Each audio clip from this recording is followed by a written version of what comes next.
모든 것이 하나님께로서 났으며 그가 그리스도로 말미암아 우리를 자기와 화목하게 하시고 또 우리에게 화목하게 하는 직분을 주셨으니 곧 하나님께서 그리스도 안에 계시사 세상을 자기와 화목하게 하시며 그들의 죄를 그들에게 돌리지 아니하시고 화목하게 하는 말씀을 우리에게 부탁하셨느니라. 그러므로 우리가 그리스도를 대신하여 사신이 되어 하나님이 우리를 통하여 너희를 권면하시는 것 같이 그리스도를 대신하여 간청하노니 너희는 하나님과 화목하라. 하나님이 죄를 알지도 못하신 이를 우리를 대신하여 죄로 삼으신 것은 우리로 하여금 그 안에서 하나님의 의가 되게 하려 하심이라. 아멘.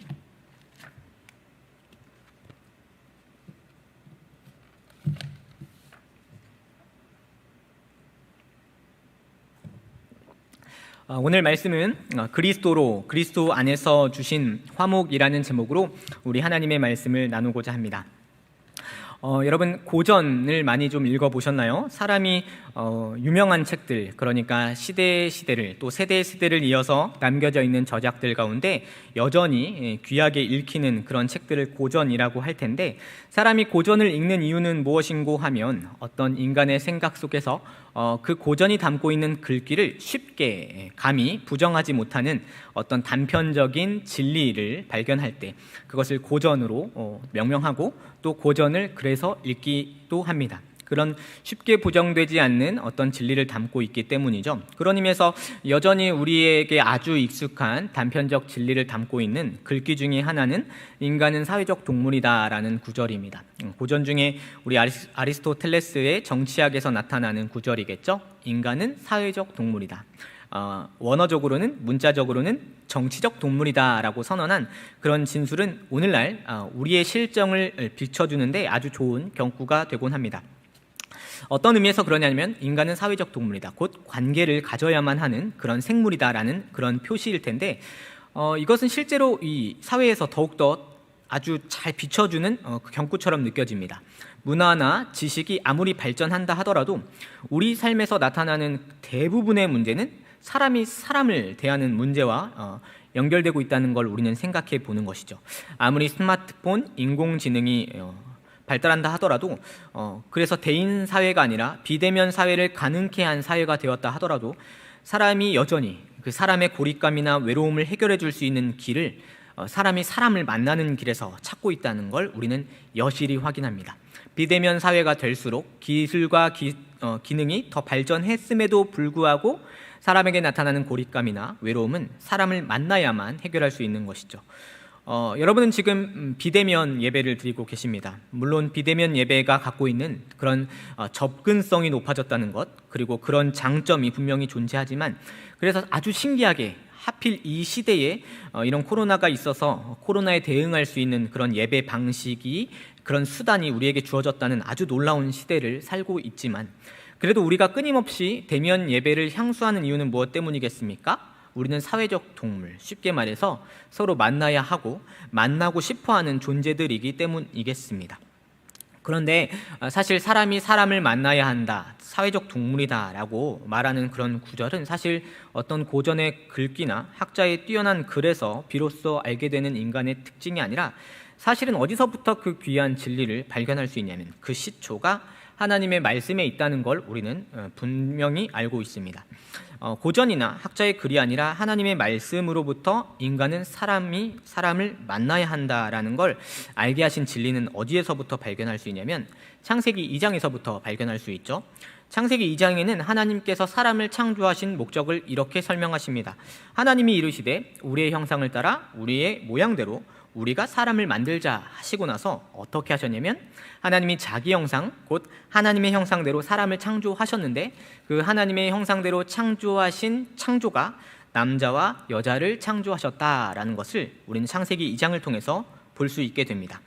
하나님께서는 아담이 혼자 독처하는 것이 좋지 않다 하셨고, 하와를 만드심으로 하나님의 형상을 이루는 방식 안에서 남자와 여자를 만드시고, 또 하와에게는 태 열매를 통해 가정을 허락하셨다는 걸 우리는 창세기에서 확인하게 되는 것이죠. 그런 의미에서 우리는 고전이나 어떤 뛰어난 학자의 발견 때문에 사람이 함께 만나야 한다는 걸 확인하는 것이 아니라 삼위 하나님께서 당신의 말씀을 통해 그 시작부터 그분의 형상을 따라 우리가 사람을 만들자 하셨을 때 그 작정에서부터 이미 하나님은 사람에게 의도하신 형상의 모습으로 완전한 연합과 사랑의 관계를 이미 사람에게 심어 놓으셨다는 걸 우리는 보게 됩니다. 완전한 사랑과 연합을 사람의 형상에 심어 두셨다는 것이죠. 그리고 그것을 심히 보시기에 좋았다라고 말씀하셨습니다. 그런 의미에서 사람이 하나님의 형상을 따라 창조되었다는 건 먼저 1차적으로는 하나님의 지혜와 거룩과 의로움을 우리 존재에 심어주셨다는 그런 의미가 되겠지만, 동시에 무엇을 우리는 하나님의 형상에서 생각해야 되냐면 삼위 하나님 사이에 완전한 연합과 사랑을 하나님, 성부, 성자, 성령께서 함께 누리고 있는 그 형상을 우리도 나누도록 분복을 허락하셨다는 걸 우리는 기억해야 됩니다. 하나님의 형상을 가진 인간이라는 건 지혜와 거룩과 의를 갖고 있을 뿐만 아니라 하나님 사이에 완전한 연합과 사랑이 있는 것처럼 사람이 온전한 형상을 갖는다는 건 사람이 사람을 사랑할 때, 사람이 사람과 연합할 때에 그 형상을 온전히 누릴 수 있게 된다는 걸 창세기에서 우리는 확인하게 되는 것이죠. 그런 의미에서 하나님께서 의도하신 인간의 형상, 하나님의 형상을 담은 인간의 자리는 하나님이 의도하신 건 단순히 사회적인 동물, 정치체를 구성하는 정치적인 동물을 넘어서서 사랑과 참 연합이 이루어져야 되는 그런 존재로 사람을 초청하셨다는 걸 우리는 생각해 보아야 합니다. 그래서 사람에게 정말로 큰 구멍이 생겼을 때, 마음에 큰 응어리가 지었을 때 정말 큰 구멍을 메울 수 있는 길은 어디에 있냐면 하나님의 형상을 회복하는 데서, 누리는 데서 나타나는데, 그런 의미에서 사람이 사람에게 위로를 받고 그 구멍을 사랑과 연합에서 경험하고 채워지는 데서 평화와 기쁨을 누리는 건 어쩌면 하나님이 창조하신 목적과 의도에 부합하는 것이다 라고 말할 수 있겠습니다. 그런데 아주 심각한 문제가 들어온 것이죠. 하나님의 형상을 거룩과 지혜와 의뿐만 아니라 서로 연합되고 사랑하게 하셨는데, 문제는 무엇이냐면 사람에게 다름 아닌 죄의 문제가 찾아왔다는 게 아주 심각한 비극임을 우리는 확인하게 됩니다. 사람이 사람을 만나는 문제가 이토록 중요하고 다분히 모두가 그것을 외치고 말하고 있음에도 불구하고, 알고 있음에도 불구하고 여전히 사람 사이에 나타나는 문제는 무엇입니까? 기술의 진보와 또 정보의 사회가 아무리 다가온다 하더라도 여전히 사람에게는 무엇이 그 죄의 문제로 나타나고 있냐면 원하지 않는 갈등, 원하지 않는 괴로움, 원하지 않는 아픔이 우리 도처에 나타나고 있는 걸 우리는 아주 가시적으로 볼 수 있게 되는 것이죠. 죄와 죽음이 가져온 질서는 여전히 우리 눈으로 확인할 수 있을 정도로 아주 심각한 상황에 처해져 있음을 보게 됩니다. 사람이 사람을 만나는데 사랑과 연합이 아니라 서로를 이간질하고 나누고 연합을 깨뜨리고 미워하고 시기하고 갈등하는 그 모습이 아주 당연하게 목격되는 그런 사람의 형상을 보는 것이죠. 너무나 속상하게도 그 현실을 여러분은 어디에서 경험하고 있냐면 직장에서, 동료에게서 뿐만 아니라 아주 안타깝게도 가족 내에서, 자녀와 부모 사이에서, 심지어 아주 이상적이라고 여겨졌던 교회 안에서도 그런 갈등과 형상의 깨어짐을 발견하고 있을 때마다, 그 사실을 보게 될 때마다 그것이 얼마나 큰 비극으로 낙심하게 만들고 내 마음의 구멍을 뻥 뚫게 하는지 모르겠습니다. 사랑하는 성도 여러분, 여러분은 그런 의미에서 하나님이 우리에게 주신 그 형상 안에 안녕을 누리고 계십니까? 사랑하고 계십니까? 연합하고 계십니까? 아니면 여전히 그 죄와 죽음의 질서가 가져온 그 분열과 갈등의 실상을 직장에서, 가정에서, 사실은 더 나아가 교회에서도 혹시 경험하고 계십니까? 주께서 허락하신 하나님의 형상이 바르게 회복된다면 사랑과 안녕과 연합으로 가족을, 직장을, 교회를 정말로 섬겨야 하는데, 참으로 안타깝게도 우리가 보고 있는 현실 속에서는 그 가족과 직장과 교회 안에서도 안식과 평안을 누리기보다 어떤 의미에서는 뻥 뚫린 마음으로 그 자리에 앉아 있을 수도 있겠다는 생각이 듭니다. 아주 비극적으로도 가장 사랑과 연합을 누려야 되는 그 자리에서 무언가 허전하고 부재한 마음 상태를 감출 길이 없는 그 상태로 그 자리에 그저 앉아있는 비극적인 모습을 우리 안에서, 제 안에서 발견하기도 하는 것이죠. 그러나 이런 비극을 발견하였다 하더라도 여러분 너무 경악하거나 놀라지 마십시오. 오늘 우리는 고린도 후서를 읽어보았는데요. 사실 사도 바울이 세운 그 교회, 고린도 교회는 사실 오늘 우리가 고발했던 그 죄의 문제와 크게 다르지 않은 교회의 현실을 보여준다는 것에서 우리는 아주 놀라지는 않아도 되는구나를 확인합니다. 가장 이상적이라고 보여졌던 공동체, 초대 교회 시대에서도 교회에서조차도 사실은 갈등과 아픔과 미움이라는 죄의 문제, 하나님의 형상의 깨어짐이 확인되고 있다는 걸 우리는 보게 될 것입니다. 고린도후서를 여러분 기회가 되시면 집에서 찬찬히 읽어보십시오. 그런데 고린도후서를 보면 일련의 무리가 고린도 교회에 있었음을 사도 바울이 고발합니다. 어떤 일련의 무리가 있었냐면 사도 바울의 마음을 아프게 했던 이들이 있었다고 사도 바울이 거론하는데요. 그들은 어떤 특징을 갖고 사도 바울의 마음을 아프게 했냐면 사도 바울을 싫어하는 모습으로, 사도 바울을 밀어내는 모습으로 사도 바울의 마음, 그리고 사도 바울과 동역자들의 마음을 아프게 했습니다. 어떤 이유가 있었는가 그들의 입을 한번 하나씩 들어보았더니 사도 바울은 약한 사람이다, 말주변이 없는 사람이다, 사도 바울은 건강하지 못하다, 이런 여러 가지 이유를 다 냈지만 사실은 그 속사정을 교묘하게 들어가 보고 아주 깊숙하게 들어가 보았더니 사실 사도 바울과 그 동역자들을 밀어내고 싫어했던 이유는 무엇 때문이었냐면 그냥 사도 바울이 싫었다는 것을 우리는 단박에 알게 됩니다. 이유가 있어서가 아니라 그냥 싫은 것, 그냥 밀어내는 것, 그냥 분열하는 것, 그게 죄가 가져오는 현실이구나를 생각해 보게 됩니다. 여러분이 혹시 직장에서, 가정에서 또는 사회에서, 그리고 혹 교회에서 이런 일을 겪을 때 얼마나 당혹스러워 하실지 여러분 크게 생각해보고 크게 예상해보지 않아도 크게 경악스러워 하실 그런 일들이 여러분의 도처에 있을 것이라 생각합니다. 그러나 너무 놀라지 마십시오. 여러분이 잘못해서거나 또는 여러분이 실수해서만 미움을 받거나 분열되는 것이 아니라 어떤 의미에서는 그냥 싫을 수도 있다는 것, 죄가 가져오는 문제가 그토록 심각하고 비극적이라는 걸 여러분은 좀 기억할 때 조금은 위로를 얻을 수도 있지 않을까 생각합니다. 그런데 문제는 무엇이냐면 그 분열과 갈등과 그런 아픔, 그래서 화해와 화목이 필요한 자리를 만들어낸 사람이 그 이유가 사도 바울처럼 이유가 없는 때가 아니라 내가 그런 일을 만들어낼 때, 화해와 화목을 원하지만 그 관계를 개선할 실력도, 화해를 원하지만 화목을 해낼 능력도 되지 않는 내 모습을 발견할 때 저는 어떤 의미에서는 제 모습에서 그런 죄를 발견하고 그런 문제의 이유와 원인을 저에게서 발견할 때 사실 가장 아픈 거는 내가 이런 분열과 화목하지 못하는 상태와 화해하지 못하는 갈등을 내가 내 표현과 말 속에서 만들어냈구나를 알게 될 때 그 모습에서 참으로 경악하고 때로 힘들어합니다. 그런데 그렇게 힘들어하는 자리에 사도 바울은 어떻게 하냐면 고린도후서 2장 7절에 이렇게 기록합니다. 고린도후서 2장 7절과 8절에 사도 바울은 자신을 그렇게 아프게 했던 사람을 향하여 이렇게 기록합니다. 그런즉 너희는 차라리 그를 용서하고 위로할 것이니 그가 너무 많은 근심에 잠길까 두려워하노라. 그러므로 너희를 권하노니 사랑을 그들에게 나타내라 라고 기록합니다.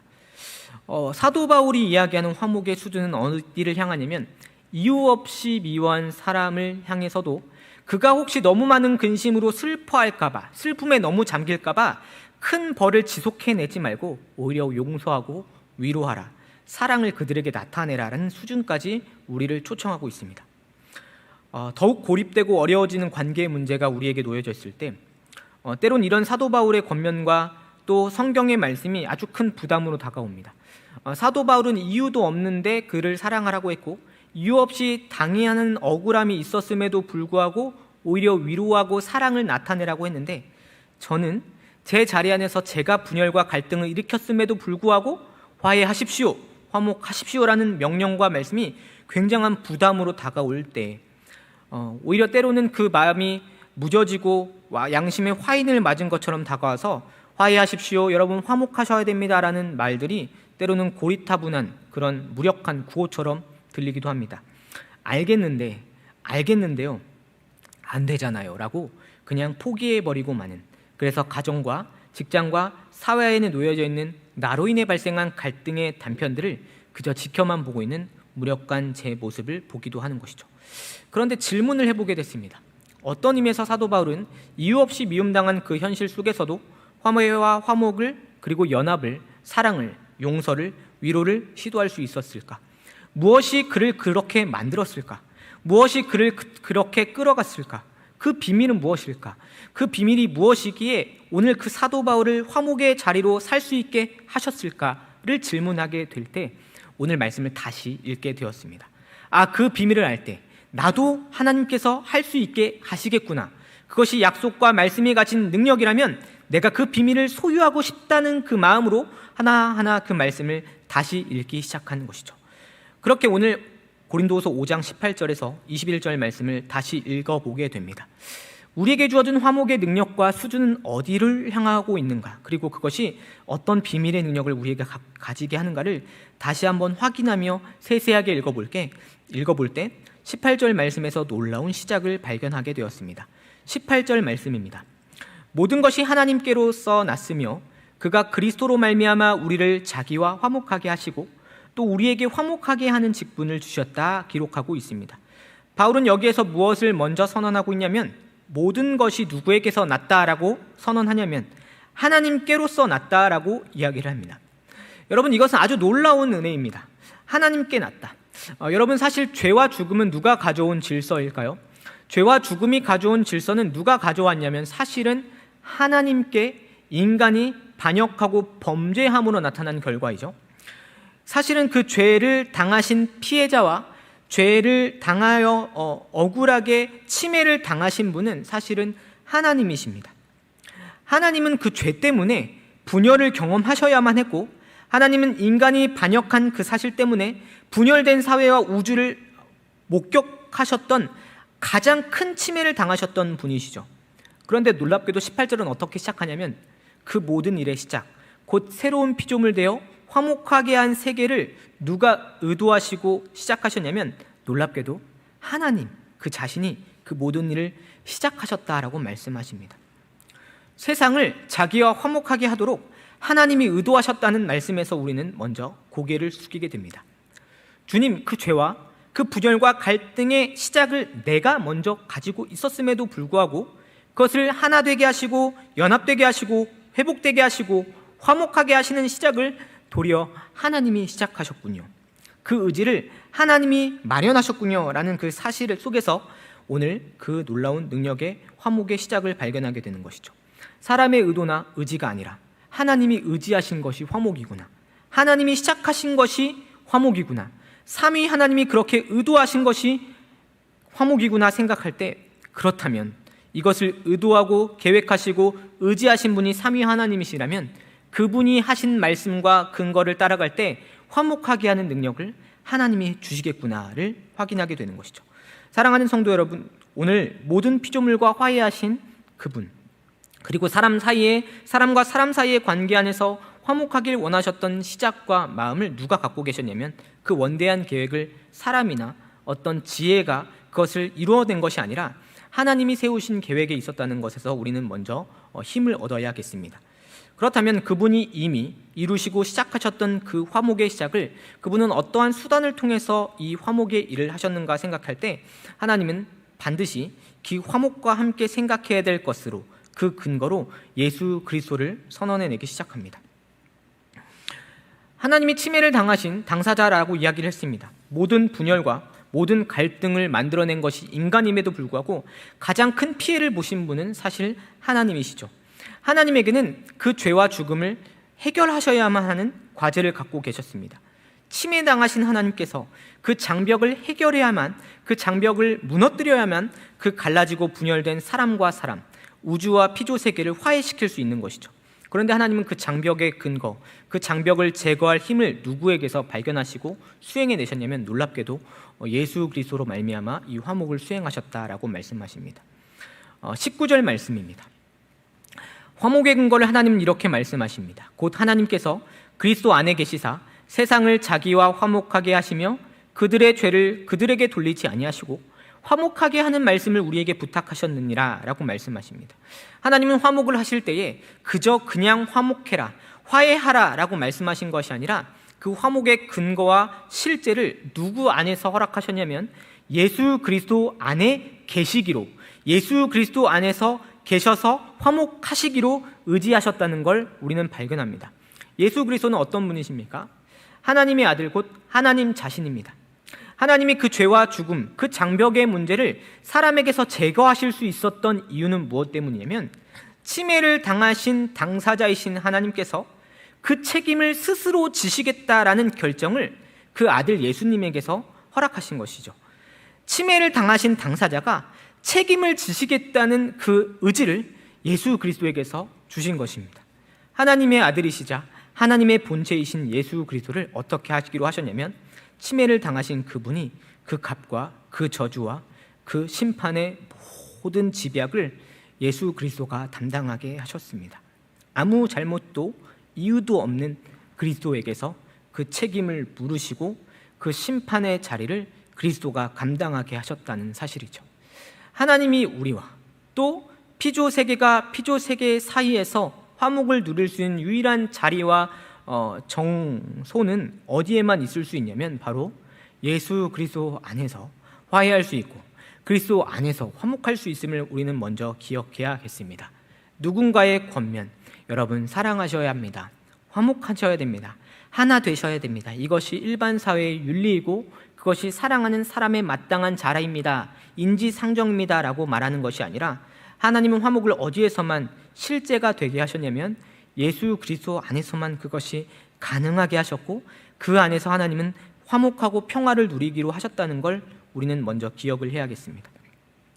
그러면 우리는 창조와 재창조의 능력이 어떻게 이어지고 있는지를 확인합니다.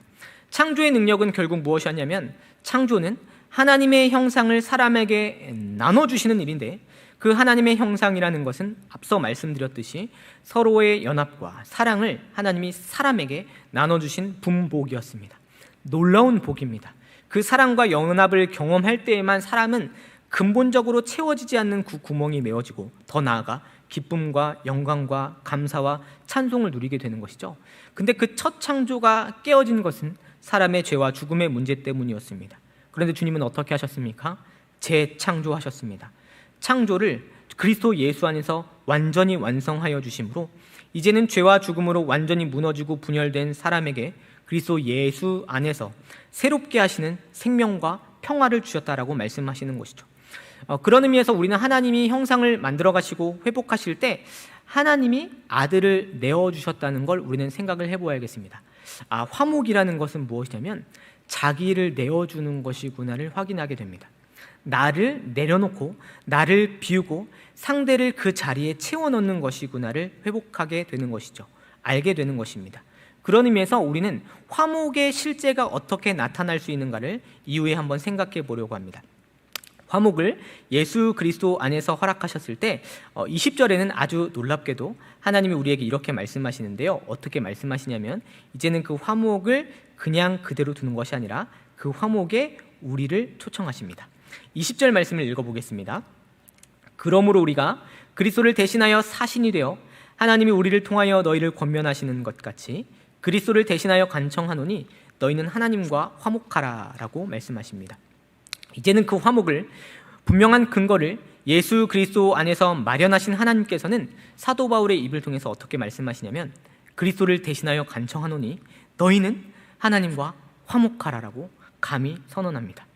우리가 죄를 범하신 당사자와 우리가 화목할 수 있는 근거를 예수 그리스도를 제시함으로 오늘 감히 사도 바울은 우리에게 제시할 수 있는 것이죠.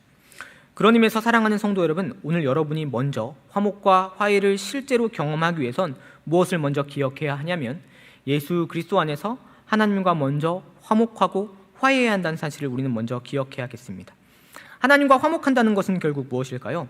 예수 그리스도를 내어주신 그 하나님과 그 약속을 믿고 믿음으로 그분 앞에 담대히 나아가는 것이죠. 그러면 그리스도 예수 안에서 하나님을 이해하기 시작합니다. 하나님을 어떻게 이해하냐면 삼위 하나님을 예수 그리스도 안에서 이해하기 시작하는 것이죠. 성부, 성자, 성령이 어떻게 화목하셨는가를 하나하나 예수 그리스도 안에서 이해하기 시작합니다. 여러분, 삼위 하나님을 이해한다는 건 우리 신앙의 진정한 힘이 되고 진정한 능력이 됩니다. 삼위 하나님을 예수 그리스도 안에서 이해한다는 건 우리가 신앙생활을 해나가는 유일한 근거와 힘이 된다는 걸 여러분은 알게 되실 겁니다. 삼위 하나님을 예수 그리스도 안에서 이해한다는 것은 무엇일까요? 성부 하나님은 아들 하나님을 참으로 영원전부터 영원까지 사랑하셨고 그 사랑하시는 아들을 사람을 위하여 내어주셨습니다. 아들 하나님은 어떻게 하셨을까요? 당신의 뜻이 아니라 하나님 아버지의 뜻을 이루기 위해서 자신을 내어주셨습니다. 성령 하나님은 어떻게 뜻을 수행해 내십니까? 자기 뜻이 아니라 성부와 성자의 뜻을 담아 사람을 중생하는 뜻을 하나님의 뜻과 성부와 성자의 뜻을 담아 실현해내기 시작합니다.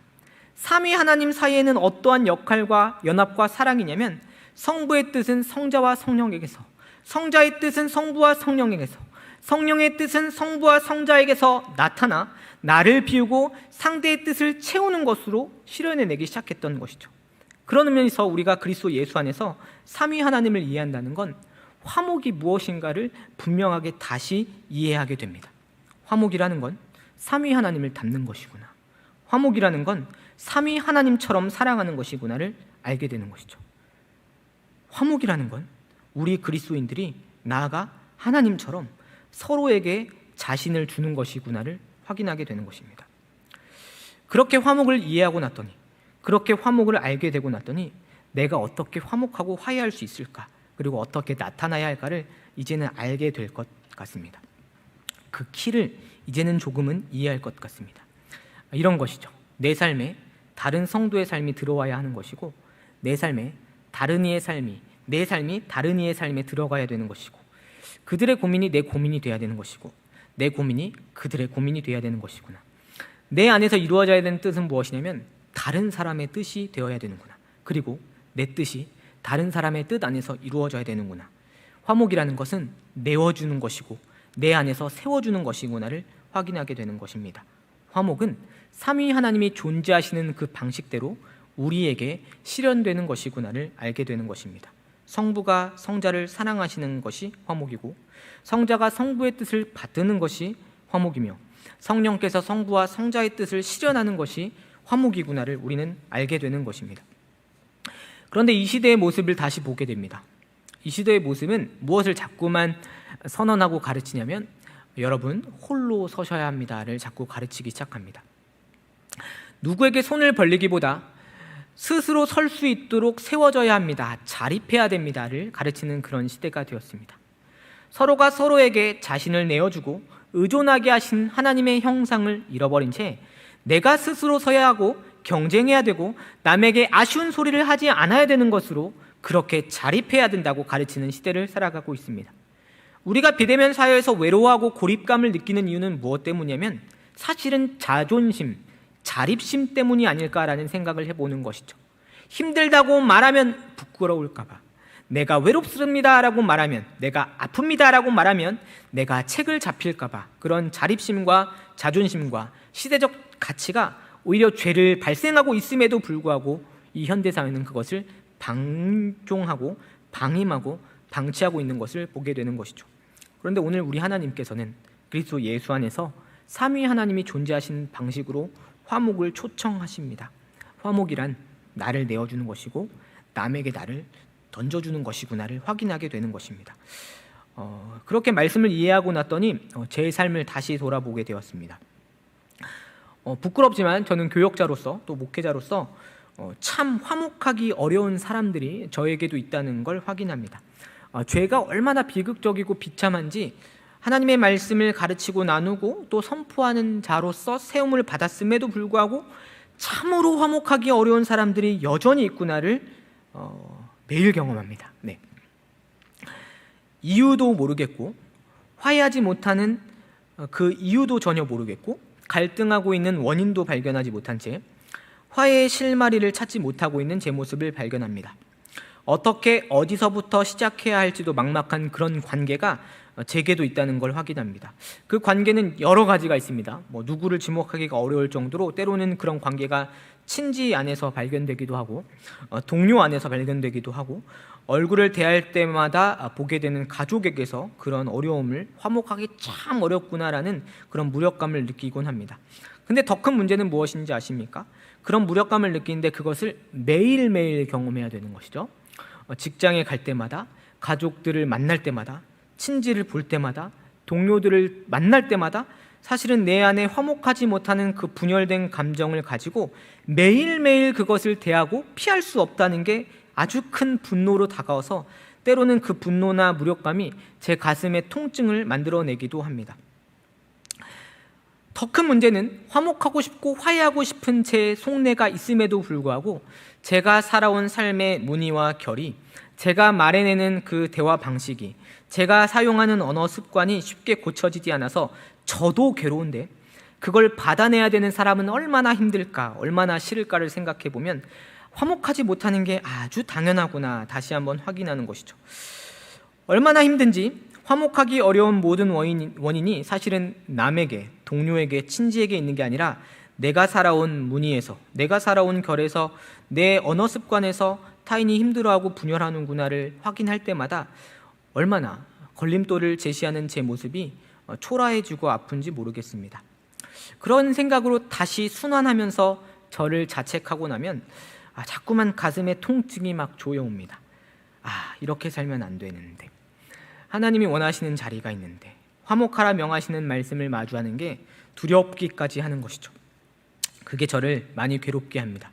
그런데 오늘 말씀을 보는데 참 자유함과 감사함이 들기 시작했습니다. 화목은 내 의지와 내 시작으로 이루어진 것이 아니라 하나님이 시작하신 의지이구나. 하나님이 화목을 우리에게 주시기 위해서 하나님께 가장 소중한, 가장 중요한, 가장 모든 것 된 아들 예수 그리스도를 우리에게 주셨구나. 내가 거할 수 있는 화목의 자리와 위치를 그리스도 안에서 허락해 주셨구나. 내가 피할 곳이 있구나를 다시 한번 확인하게 되는 것이죠. 그리스도 예수 안에서 나를 피하고 났더니 더 이상 내 모습의 무력감과 자책 때문에 괴로운 죄된 모습을 발견하는 것이 아니라 가장 큰 피해를 입으신 하나님이 그렇게 용서하신 사랑과 은혜가 그 그리스도 안에서 가득하구나를 다시 한번 확인하게 되는 것이죠. 화목이 여기 있었구나. 하나님이 피해를 당하셨음에도 불구하고 나를 위해서 그 뜻을 내어주셨구나. 하나님이 가장 큰 침해를 당하셨음에도 불구하고, 가장 억울하셨을 텐데도 불구하고 그리스도 예수 안에서 모든 것을 나를 위해 내어주셨구나를 확인하게 되는 것이죠. 화목이 이것이구나. 하나님이 자신을 비우시고 그곳에 나를 위한 사랑을 담아주셨구나. 화목이 이것이구나. 예수 그리스도께서 당신의 뜻이 아니라 십자가라 할지라도 아버지의 뜻을 이루고자 하시기 위해서 그 뜻을 자기에게 담으신 것이 화목이구나를 확인하게 되는 것입니다. 사랑하는 성도 여러분, 여러분은 화목을 어디에서만 다시 경험할 수 있고 어디에서만 다시 평안과 자유함을 누릴 수 있냐면 그리스도 예수 안에서 삼위 하나님을 이해할 때, 그 관계를 이해할 때 높은 벽처럼 느껴졌던 화목이 다시 들리기 시작할 것입니다. 과한 명령처럼 느껴졌던 화목하라는 벽이 얼마나 큰 사랑이요 초청인지를 다시 한번 확인하는 그런 은혜를 얻게 될 것입니다. 화목이 이런 것이구나. 하나님이 의도하시고 그리스도께서 수행하셨고 성령께서 힘주시는 은혜의 자리이구나. 하나님이 먼저 화목하셨구나. 나를 위해 이웃과 화목하기로, 세상과 화목하기로 그리스도 예수 안에서 결정하셨구나. 그 죄와 기억에 씨름하는 그 자리 안에서도 그리스도 예수 안에서 나를 덮어주시는구나를 확인하게 됩니다. 그런 의미에서 겟세마네의 기도를 다시 한번 생각해 봅니다. 겟세마네에서 주님은 어떻게 기도하셨습니까? 이렇게 기도하셨죠. 내 아버지여, 만일 할만하시거든 이 잔을 내게서 지나가게 하옵소서. 그러나 나의 원대로 마시옵고 아버지의 원대로 하옵소서라고 하시고 그 아버지의 뜻에 자신을 내어주셨습니다. 겟세마네에서 주님은 어떻게 하셨냐면 화목을 이루기 위해서 자신의 뜻을 아버지의 뜻에 일치시켰습니다. 화목이라는 건 감히 내 뜻을 앞세우는 것이 아니라 나를 통해 상대의 뜻이 이루어지도록 내어주는 데서 시작하는구나를 확인하게 되는 것이죠. 사랑하는 성도 여러분, 그런 의미에서 저는 다시 화목하기로 결정하고 의지합니다. 내 힘으로 하는 것이 아니라, 내 의지로 하는 것이 아니라 감히 화목하고 싶다는 소망을 꿈꾸게 됩니다. 그리스도 예수 안에서 그 화목을 꿈꾸기로 의지합니다. 그 의지와 근거를 예수 그리스도에게서 허락하셨고 예수 그리스도를 통해서 주신 하나님은 화목하기로 소망하고 약속을 붙든 자에게 반드시 능력을 주실 거라 믿기 때문입니다. 그런 의미에서 화목은 믿음의 문제구나. 그런 의미에서 제 현실과 제 정황을 다시 한번 돌아봅니다. 저는 그동안 화목하지 못했던 사람과 함께 어떤 삶을 살아가고 있었냐면 죄의 단상을 그대로 노출한 채 살아가고 있었습니다.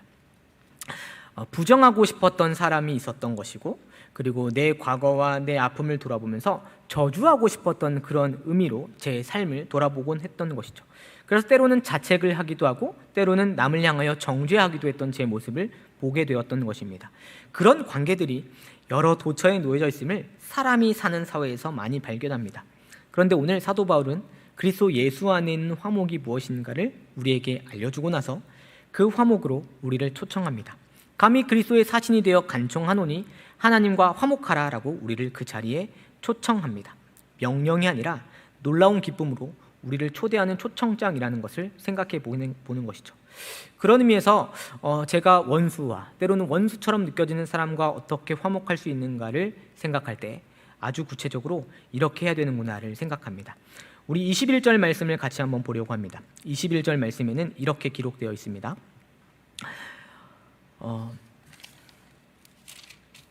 하나님이 죄를 알지도 못하신 이를 우리를 대신하여 죄로 삼으신 것은 우리로 하여금 그 안에서 하나님의 의가 되게 하려 하심이라 라고 말씀하십니다. 죄를 모르시는 분에게 우리 죄를 뒤집어 씌우셨다는 것인데, 그렇게 하신 이유를 무엇이라 말씀하시냐면 그리스도 안에서 더 이상 우리가 죄가 아니라 하나님의 의가 되게 하기 위해서 이 일을 마련하셨다라고 말씀하십니다. 죄는 그리스도에게로, 의는 우리에게로 허락하신 것이 하나님이 허락하신 화목의 장소구나를 확인하게 되는 것이죠.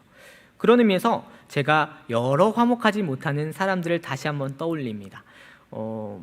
이 자리에 있진 않으니까 다행인데, 그런 사람들을 떠올릴 때마다 어떻게 화목할 수 있을까, 어떻게 화목하는 것이 하나님의 뜻인가를 생각할 때 이렇게 하는 것이 하나님의 원리이고 뜻이구나를 생각합니다. 어떻게 하는 것이냐면 기도하는 것인데, 이렇게 기도하는 것입니다. 하나님, 제게 원수처럼 느껴지는 그 사람을 향한 하나님의 뜻이 나를 통해서 이루어지길 원합니다. 하나님, 제 뜻을 비울 수 있도록 하시고 나를 통해 상대의 뜻이 이루어지게 하여 주십시오.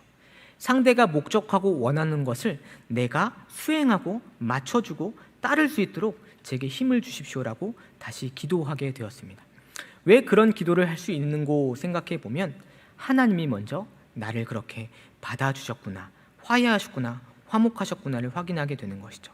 하나님이 원하셨던 뜻은 무엇이냐면 감히 원수와 같았던 죄인인 나를 대신하여 나를 통해 이루고 하셨던 하나님의 형상이라는 그 회복이라는 놀라운 뜻을 감히 하나님은 나를 통해 이루고자 하셨습니다. 아무것도 아닌 나를 위해서 뜻을 삼으시고 의지를 세우신 하나님은 놀랍게 지금 이 자리에서 하나님을 사랑하도록 나를 여기까지 이끌어 주셨습니다. 그 힘이 여러분을 이끌어 주실 것입니다. 화목하지 못하고 있는 현장들을 경험하고 있습니까? 기도하십시오. 화목하지 못하는 분열의 장 때문에 아파하고 가슴에 통증을 느끼고 있습니까? 그리스도 예수를 생각하십시오. 먼저 여러분에게 뜻을 내어주셨고 먼저 여러분을 사랑하셨고 화목하게 하신 하나님께서 감히 여러분을 초청하십니다. 그리스도 예수 안에 화목이 있다. 그 화목의 비밀과 실제를 이해할 때 너는 감히 너의 뜻을 내려놓고 원수의 뜻을 너를 통해 이루기를 기도할 수 있을 것이다 라고 말씀하십니다. 여전히 그것이 쉽지 않다는 걸 저는 알고 있습니다. 앞으로 살아가는 모든 자리와 화목이라는 장이 사회와 사람들과 내가 대하지 못했던 또 낯선 무리를 대할 때마다 큰 아픔과 어려움을 경험하겠지만 감히 사도 바울처럼 이렇게 이해할 수 있을 때가 올 것입니다. 믿음으로 그 사람을 위하여 사랑하고 그 사람에게 하나님의 뜻을 나타내고 너무 슬퍼하지 않도록, 그가 너무 근심하지 않도록 용납하고 용서하라 말하는 그런 사도 바울의 자리까지 우리를 이끌어 주실 것이라 믿습니다. 왜냐하면 이 화목은 우리가 시작한 것이 아니라 하나님이 시작한 것이기에 주께서 성취하시고 성공하실 것도 하나님의 능력에 있음을 확인하게 되기 때문입니다. 사랑하는 성도 여러분, 오늘 여러분의 자리 안에서 갈등과 아픔과 싸움과 분열과 어려움과 미움과 시기를 혹 경험하고 계십니까? 그렇다면 예수 그리스도 안에 도피하십시오. 그리고 그리스도 안에서 허락하신 하나님의 화목이 무엇이었는가를 다시 한번 생각해 보십시오. 화목의 실제는 그리스도께서 아버지의 뜻을 자신에게 담아내신 것처럼, 성령께서 아버지와 아들의 뜻을 자신에게 담아낸 것처럼, 화목이라는 것은 내가 크게 갈등하고 아파하는 그 사람의 뜻을 내게 담아내는 것이며 나 또한 내 뜻을 그에게 의지하고 의존하는 것입니다. 우리는 단순히 사회적 동물을 넘어 정치적 동물을 넘어 삼위 하나님 사이에 허락하신 연합과 사랑을 누릴 영광스러운 존재이며 그 뜻대로 부르심을 받은 자들입니다. 여러분이 속한 그 가정에서, 여러분이 속한 그 직장에서, 그리고 나아가 교회에서 그 연합과 사랑이 여러분을 통해 이루어지기를 소망하며 그것을 통해 하나님의 의를 경험하시고 하나님의 의를 이루어내는 놀라운 교회요 신자가 되기를 진심으로 기도합니다. 기도하겠습니다. 주님 감사합니다. 하나님께서 오늘 화목의 말씀을 우리에게 허락하십니다. 때로는 화목의 말씀과 명령이 너무 큰 부담으로 다가와 화목하지 못하고 화해하지 못하는 제 모습과 우리의 현실을 자책하고 정죄하곤 하였습니다. 그런데 주님, 묵묵히 다시 주님의 말씀을 보았더니 이 화목을 시작하신 시작이 우리 하나님께 있음을 확인하셨고, 확인하게 하심으로 오늘도 그리스도 예수를 바라보게 하셨습니다. 하나님은 화목하기를 예수 그리스도 안에서 화목하기로 결정하셨고, 그리스도 예수 안에서 그 화목의 능력을 허락하여 주셨습니다. 오늘 내 힘으로 화목하려고 했던, 화해하려고 했던 모든 의지를 내려놓고 예수 그리스도 안으로 다시 도피하기를 소망합니다. 나에게 먼저 사랑하신 그분, 나에게 뜻을 비워주신 그분, 나는 아무것도 아니고 피해를 준 당사자임에도 불구하고 나를 용서하기로 한 그 사랑에 내 모든 것을 다 던지기를 소망합니다. 그리스도께로 피한 자에게 화목을 허락하여 주시고, 오늘 그 화목의 능력으로 내가 찾아갈 원수를 담아 그 뜻을 내게 담을 수 있는 은혜를 허락하여 주시옵소서. 감히 원수를 위하여 기도할 수 있는 자가 되게 하시고, 악을 악으로 갚지 아니하고 선으로 대하는 사랑이 우리 안에 회복되게 하여 주시옵소서. 그리하여 창조하셨던 그 목적, 거룩과 지혜와 의가 우리 안에 회복되게 하시고, 나아가 삼위 하나님 사이의 연합과 사랑을 우리 사회에서, 가정에서, 교회에서 경험할 수 있도록 우리 모두에게 능력을 허락하여 주시옵소서. 그리하여 사도 바울처럼 언젠가 그 형제를 향하여 위로하고 소망하며 용서하되 교회가 그를 받아주며 너무 아프지 않도록 그를 사랑하라 말할 수 있도록 우리의 마음을 굳세게 하여 주시옵소서. 믿음과 사랑이 우리에게 회복되게 하실 줄 믿사오며 우리 구주 예수 그리스도의 이름으로 기도하옵나이다. 아멘.